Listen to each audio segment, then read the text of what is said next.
Hey, Tomodachi. Sit down. Good to see you. What's the matter with you? Looking pretty pissed. Has the rats eaten through your entire pantry or something? No, only to the cereal box. No. Yeah, no, I can get that pisses a man off. So, you wanted to talk? Yes.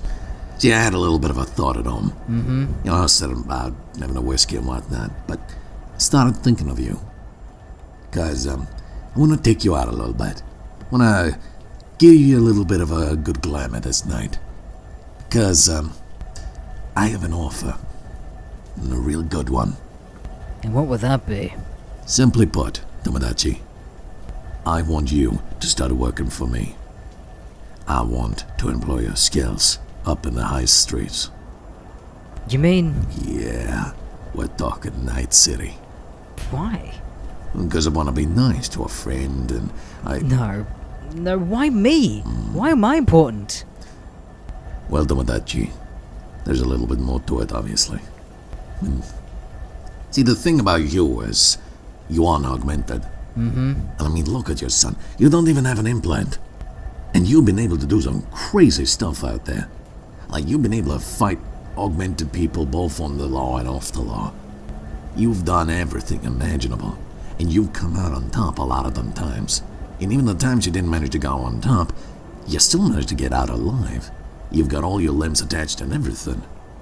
And I'm just thinking to myself, a man with that serious skill could use some serious equipment. And I'm just telling you, getting you that equipment, you'll be a god among men. And I'll make sure you'll be set for life, Tomodachi. What do you say? Okay, let's go. That's what I like to hear. Now let's go and get you patched up. This night is all yours.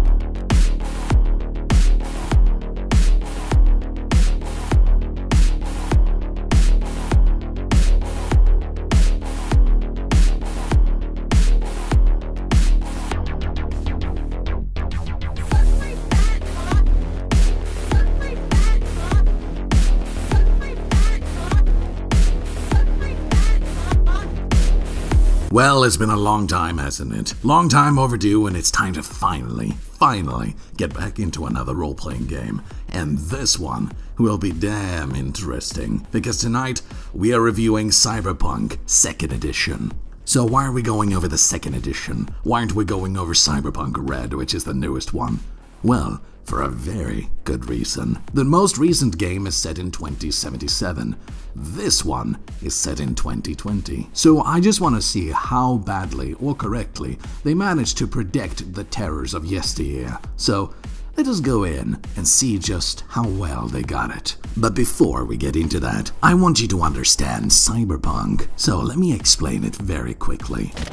You may have heard the infamous saying, what doesn't kill you makes you stronger. Well, in Cyberpunk, what rips out your eye, cuts off your arms, and leaves you gutted on the street is what's gonna make you into a god. Your humanity gone, your empathy stripped, and nothing remaining but pure will and hatred is going to drive you into doing such insane acts of body augmentation that you, by the end of it, will no longer be considered human.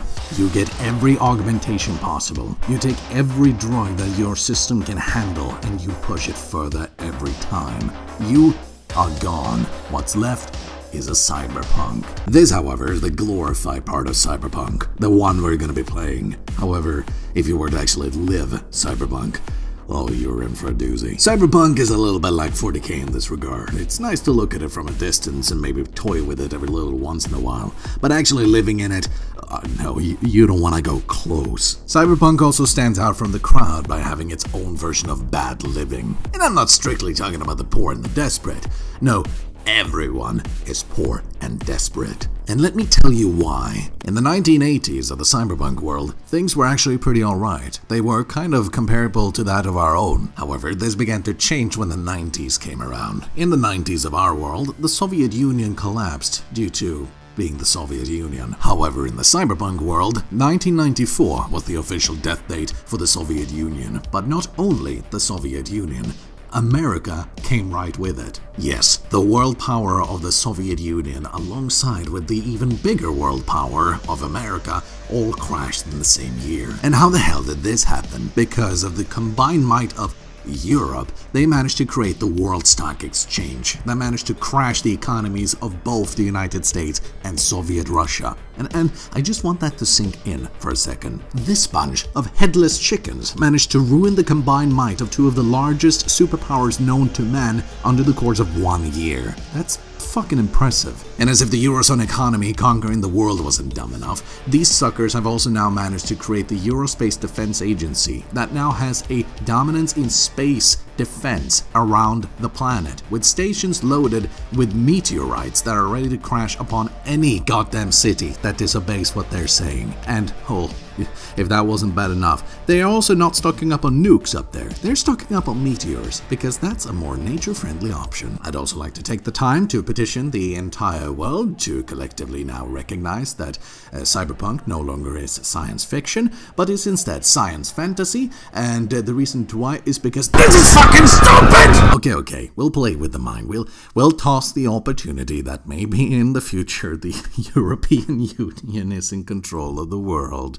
And in which case, let's see how well they manage to run it.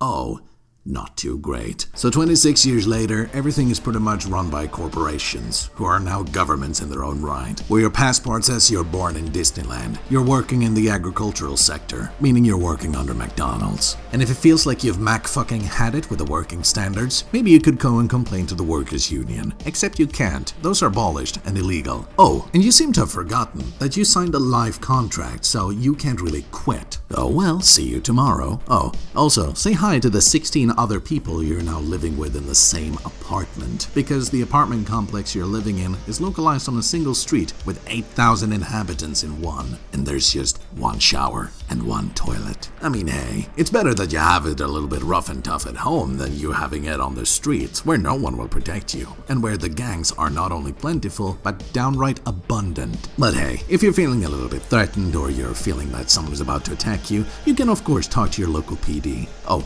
except maybe you can't. Those are now hired by the corporations, and they might not have in their contract that they're meant to protect you, so yeah, tough luck there, champ. Oh well, at the very least you got corporate provided TV and radio to make sure that you're kept entertained. And hey, they are giving you your favorite show. It's the 15 billionth rerun of Friends, with the same actors from the first 14 billion ones. However, this time they're so roboticized, they might as well be considered Daleks. As you can see, this world is pretty garbage, but there was one event that I did neglect to tell you about, and that was Technoshock. The collapse was caused by this Technoshock, where people are essentially connecting themselves in the most literal sense possible to the internet by plugging cables into their arms and connecting their minds and nervous system to the internet. This, understandably, cost some shit. Imagine just how terrifying it would be to know that the entire world around you might just be goddamn insane and you're the last one standing. How soon is it gonna take for you to just fall in line with the rest and become just as deranged or destructive as everyone around you? Because today, that's the new norm. The cyberpunks are the violent gangers. The cyberpunks are those kinds of people that decided to face this entire crisis by simply going deeper into it and let the people around them rot in solitude. This is where the player comes in. The player is the cyberpunk. There's also a myriad of different roles to go over, so let's do that. First off, we got the rocker boys, and no, that's not an obscure class of orc. Rocker boys are effectively boomers, or at the very least, the depiction that they wish they could go by. What kind of garbage is that? Oops, my anarchy symbol. Rocket boys are so damn cool and hip with the times that they are listening to things like Bob Dylan, Elvis Presley, The Who, and Rolling Stone. own. This was written in the 90s by middle-aged men. Apparently, these guys are so damn good at what they're doing that they've been able to lead armies against corporations and governments with their goddamn tunes, effectively making these guys bards of every campaign, as they too live by the same code of living,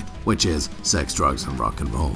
So to summarize, they're essentially the player character in every Guitar Hero game. Solos, as they're called, are hired assassins, bodyguards, killers, soldiers, and you goddamn name it. They've probably done it all. These are essentially ex-militant cyber cops that have decided to go rogue, and go with anyone that decides to purchase their services, for whatever ends they may have. Think government-sanctioned RoboCop, or even worse, a fucking Terminator. These guys are even more erratic in their lifestyle than that of the rocker boys. One day, they might be sleeping in a penthouse with the most high-end equipment that they can imagine, and all the luxurious foods and bed sheets that they can ask for. And the very next day, they might be sleeping in a puddle of shit and piss somewhere in southern Bronx. Regardless of where these guys are sleeping at night, they are still one thing and one thing only: goddamn lethal to everything around them. With so many cybernetic enhancements that at this point in time, they are more machine than they are man. Think of it kind of like the scenes that you'd see in Akira Battle Angel. That's pretty much what they are. Of course, this puts you in a little bit of a weird position, as now you, sure, are the most powerful combat beast that the world has ever seen,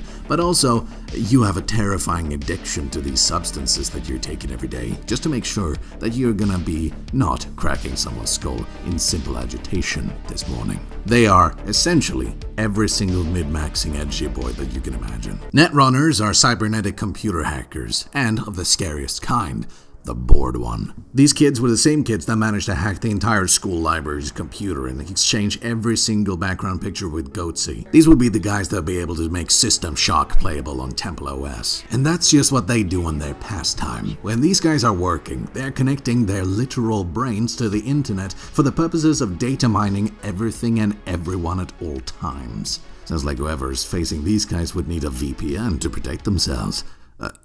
Oh right, I don't have a sponsor. And if you think that's bad, these guys are capable of hacking into you, because nowadays you have to connect yourself using your literal nervous system, and if these guys are getting a hold of you, they might as well turn off your heart, which they can. Techies are renegade mechanics and doctors, and to put that into perspective, these are essentially the pain boys of the orc tribe. Essentially, these guys have hyperactive ADHD alongside with OCD. They can't look at a computer for longer than 5 minutes until they decide to restructure the entire thing into a nuclear bomb the size of a handbag. The sort of tinkering mindset would be fine if it was on its own, but this is Cyberpunk, so of course it stretches to people as well. Remember what we said about solos? Yeah. These are the guys that are working on them. The next class is... It's fucking mass media! One of the other classes you can indeed play as is that of the reporter, who goes out of his way to try and make sure that the goddamn corporations are actually taken care of and reported upon their misuse of power. Sure, everyone knows already that they're dumping chemicals into the water, but it's up to you to catch them in the act. But what the fuck? This is an interesting class for a potential storyline. Why laugh at it? Well, because of this one statement right here. The only thing between the corporations and world domination is the media.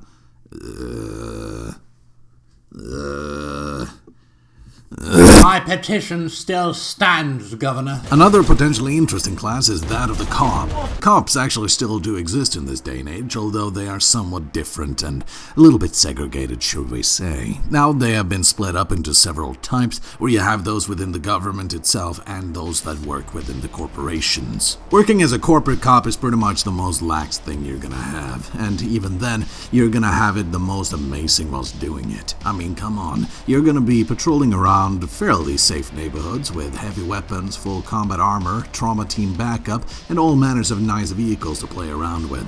You're gonna be in the city that doesn't really have a lot of issues, but that's of course because of the fact that you are there to keep the peace, so there's nothing really to worry about as long as you're still here.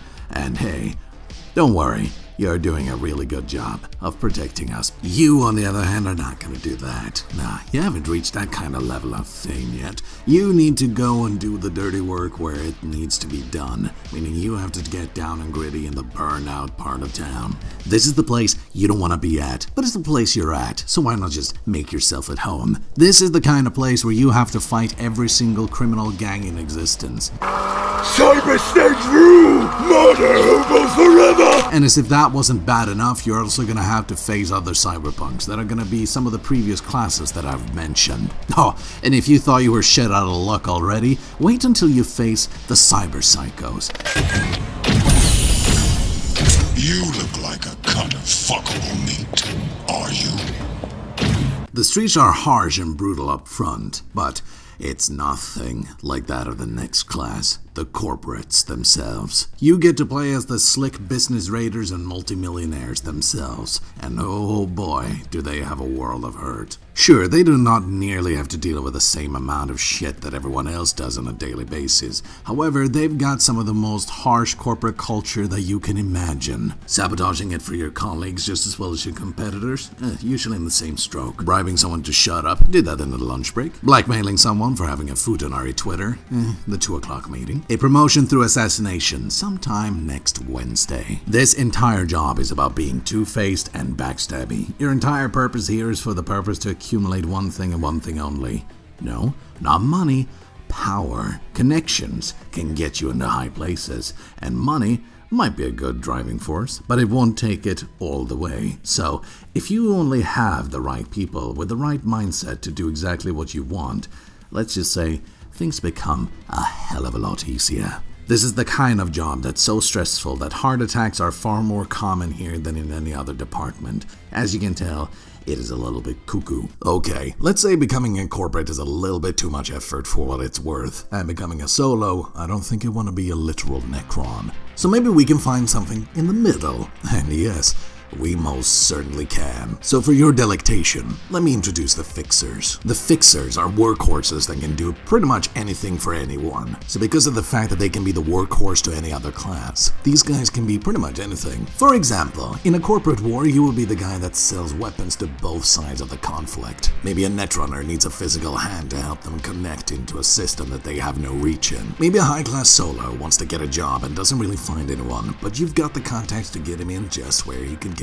one. And a funny little anecdote when it comes to the Fixers, they are one of the few classes that are actually doing some good. For whilst Fixers does shit for the money, they might not always do it for the money. They can be a little bit of a favor for a favor kind of guy too. So let's say you are poor destitute with no home, no money, and no food. These guys can actually help you out. And if you don't have the money to pay, that's fine. The Fixer at that point will probably just make it a favor for a favor kind of deal, where in the future he calls you in for some form of work that he might need help with.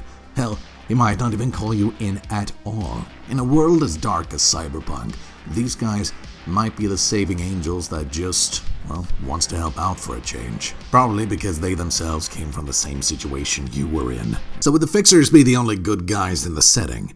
Not necessarily. There might be one more, but that entirely depends. I turn my cock into a fucking super weapon of bastard function! These are the nomads. The people that don't even live in the city. They might not even have a place to call their own, but instead, they live on the road, and they do it in a very interesting style. These people live in a caravan commune, where the entire idea is that they don't live near any city. The idea is that they travel on the road at all times. They might have a dishonorable trade where they essentially go around and kill anything and anyone for any scrap of anything they can find. But they might also be good guys, in the sense that they just want to be honest traders. They protect themselves if they have to, but they also want to try and help out the communities that might need their hand. Whilst reading about them, I kinda just want to get in my car and drive towards the sunset whilst listening to lo-fi. So as you can see, there's a hell of a lot of classes to play with, but how's the game itself? Well, a little bit messy. Look, it's not fatal levels of messy, but there's a fair bit to keep a track of, so I'm gonna give you the quick rundown of my personal pros and cons of the system. Pros, the dice system. The dice system is pretty good because it's not using a hell of a lot of sub-dices. Instead, you only have d6s and d10s to go off of. This is good. Streamlining the amount of dice used means less confusion when you're going into it, as then you don't have to worry as much of which dice I'm supposed to use this time. The stats, well put together and make sense for the setting. Character skills, very good, well set up and well rounded, with a lot of options on the side. And it also actually encourages you to make your own character class, so if you really want to make something of your own, you really can. items. This is a pretty well set up list for items, and it also actually shows the price typically of the various items or services that you can acquire. Very good for roleplay, actually. Speaking of roleplay, I really like the 21st century street slangs. Cons. Character sheet. This might not be as huge of a problem as I'm making it out to be, but it has quite a lot for you to keep a track of. Some things that might just feel redundant, but it also depends on the campaign in question, so I guess these are just optional. But if you do choose to play a full campaign utilizing everything, oh boy, you've got a lot to keep a track of, which might be detrimental in the long term. Life path. This is what's going to kill making quick characters in this game. This is the place where you make your character's backstory, where you have to essentially file in everything about them. Their place of origin, their personal style, family background, motivations, life events, both big and small, alongside with friends, enemies, and romantic life. And these all that I just mentioned are categories that will have subcategories within them where you have to roll up what it is that you are going to be. And this is fine, everything considered, but it's so much labor to go through in a sense. I mean, some of this might never be relevant at all. So with everything here put down, I just want to give you one last thing, and this is a pro that I think might turn every con upside down, because this is where the game becomes amazing. Cyberware. 4 massive lists with all matters of lovely things. Let me pick out a few of my personal favorites. Glowing tattoos, color and light shifting skin, hair, and eyes. Pain removers, links that allows you to take control of anything from vehicles to weapons to robots and even factories. Biomechanical alterations that turn you into a monster. Alternate vision, robotic arms more powerful than a hydraulic press. Hands that you now can turn into various tools and weapons. Undiscovered foot fetishes. Weapons that uses the Geneva Convention as toilet paper. And sometimes great artwork to go with, just to portray how badass you look. So to give you my final rundown of the game, this one is fucking badass. The implications and the possibilities in this game are endless, and whilst it might seem a fair bit finicky, it's very well put together as a role-playing game. This is a very worthwhile game to check out, and if you want to play in the lovely world of Night City, you can. And to go with it, they made newspaper cutouts for you to read about Night City that might give you inspirations to make your own scenario. It's just really good. Thank you everyone so much for watching. Please remember to like and subscribe and share the video around, as it does help me a lot. And also, do remember to check out the people in question that helped make this video possible. Isaak Wolf, who provided great amounts of awesome music to this video. Mr. Green Text, who provided his lovely voice to assist me, and Carl the Deranged for being Carl the Deranged. Thank you everyone so much for watching. Now if you excuse me, I have a party to revisit. See ya. Take me to the place far from God.